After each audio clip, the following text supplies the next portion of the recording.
Let's mic आज का अखबार। नमस्कार, लेट्स माइक में आपका स्वागत है। आज का अखबार के साथ मैं राखी जैन। यहाँ हम देश दुनिया के सबसे बड़े और विश्वसनीय अखबारों से चुनते हैं वो रिपोर्ट्स जो सिर्फ खबर नहीं, आपकी समझ और सोच को गहराई देती हैं। द गार्जियन में प्रकाशित लेख में ब्रिटेन के गरीब इलाकों की बदहाली और सरकार की नीतियों की सीमाओं पर चिंता जताई गई है। लेख कहता है, सरकार ने तो ये जानने के लिए एक नया इंडेक्स ऑफ मल्टीपल डिप्रिवेशन जारी किया है, यानी एक आंकड़ा जो ये बताता है कि देश के कौन से मोहल्ले या इलाके सबसे ज्यादा पिछड़े हैं। लेकिन असली सवाल ये है, इतने सालों से आंकड़े बदलते जा रहे हैं, मगर उन इलाकों की हालत क्यों नहीं बदलती? लेख के मुताबिक ताजा रिपोर्ट बताती है, जो इलाके पहले से सबसे पिछड़े माने जाते थे, वही आज भी उसी हालत में हैं।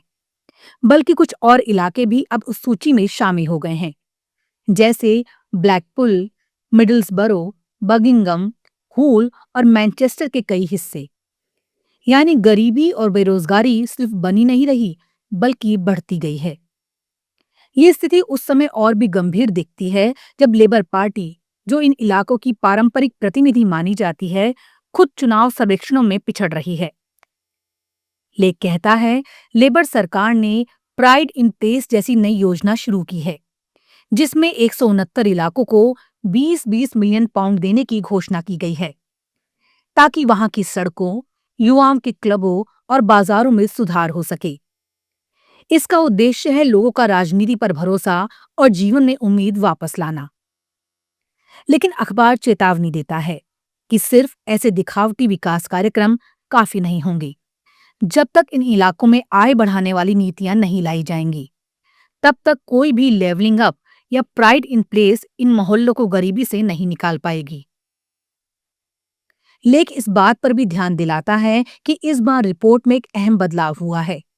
अब आय का हिसाब किराए देने के बाद लगाया जाता है, जिससे खासकर लंदन जैसे इलाकों में किराए की ऊंचाई ने गरीबी को और गहरा दिखाया है। इसका मतलब है कि जब तक सस्ती आवास नीति और परिवारों की आर्थिक मदद नहीं दी जाएगी, तब तक असमानता कम नहीं होगी। आखिर में द गार्जियन कहता है कि लेबर सरकार को ये नहीं भूलना चाहिए कि इलाकों को सुधारने के साथ साथ लोगों की आमदनी बढ़ाना भी उतना ही जरूरी है।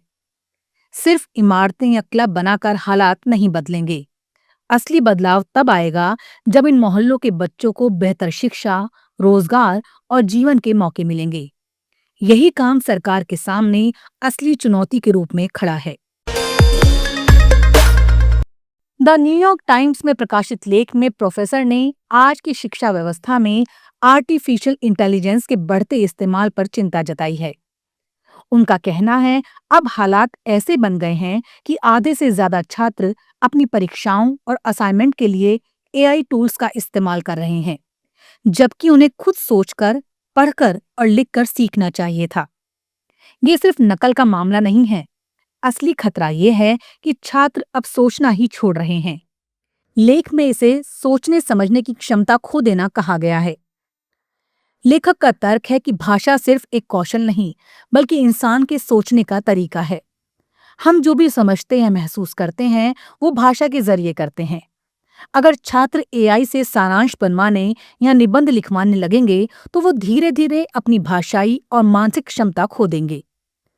लेख में कहा गया है कि जो छात्र खुद पढ़ते, समझते और लिखते हैं, वो दुनिया को ज्यादा गहराई से समझ सकते हैं।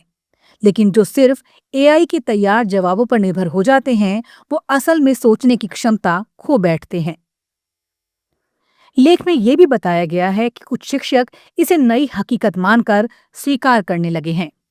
उनका मानना है कि अब पढ़ना लिखना पुराना हो गया और छात्रों को बस टेक्स्ट के साथ कुछ करना चाहिए, जैसे गाना, याद करना या दीवारों पर चिपकाना। लेखक इसे बेहद खतरनाक सोच मानते हैं। उनके मुताबिक ये शिक्षा को फिर से कुछ गिने चुने लोगों का विशेषाधिकार बना देगा। अंत में लेखक कहते हैं कि असली समाधान किसी नई तकनीक में नहीं, बल्कि तकनीक से दूरी में है। अगर कॉलेज चाहें तो टेक फ्री क्लासरूम बना सकते हैं, जहां छात्र बिना किसी डिजिटल मदद के पढ़ें, सोचें और लिखें। यही शिक्षा का असली उद्देश्य है।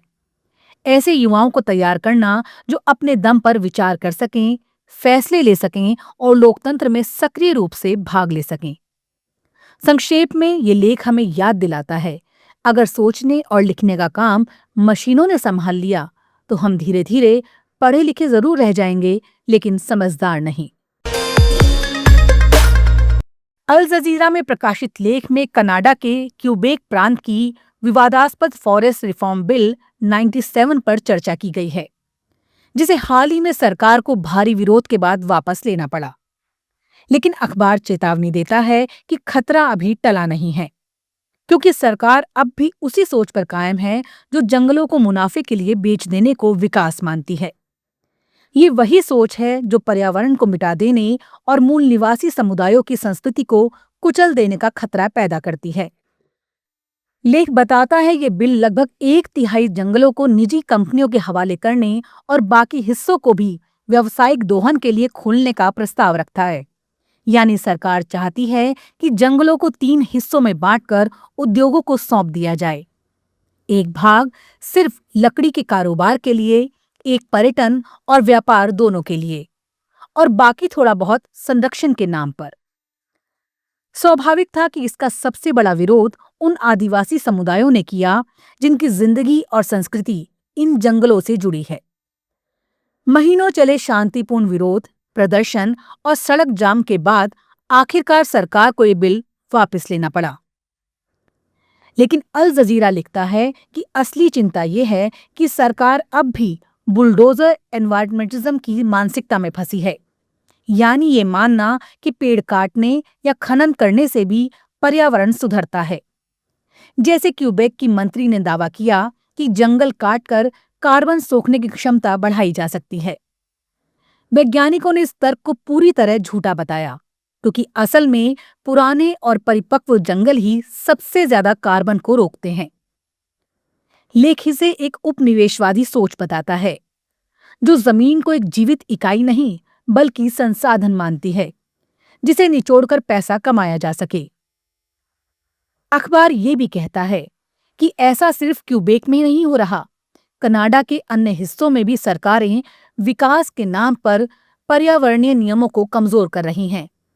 जैसे ओंटारियो में खनन को बढ़ावा देने वाला बिल 5 या प्रधानमंत्री मार्क कार्नी का बिल C5, जो बड़े प्रोजेक्ट्स को राष्ट्रीय हित के नाम पर फास्ट ट्रैक करने की अनुमति देता है।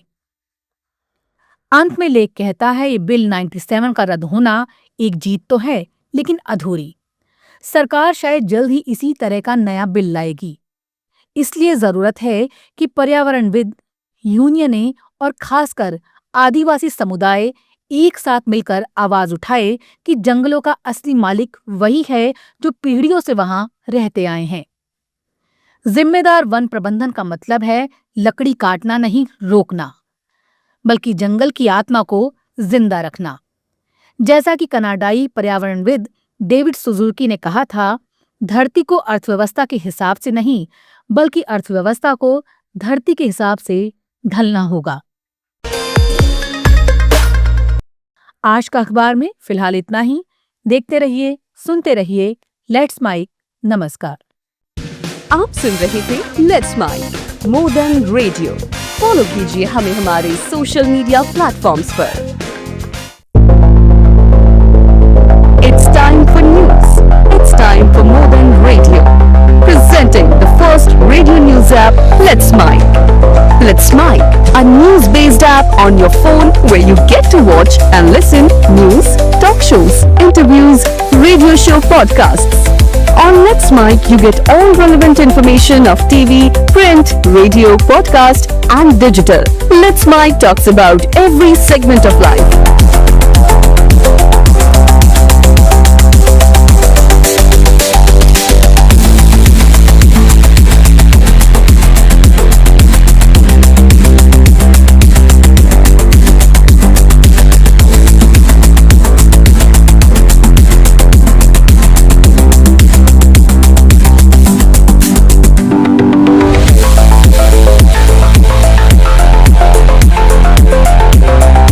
Download the app now from Play Store. Available both on Android and iOS mobile phones. Follow us on YouTube, Instagram, Twitter, LinkedIn, Facebook,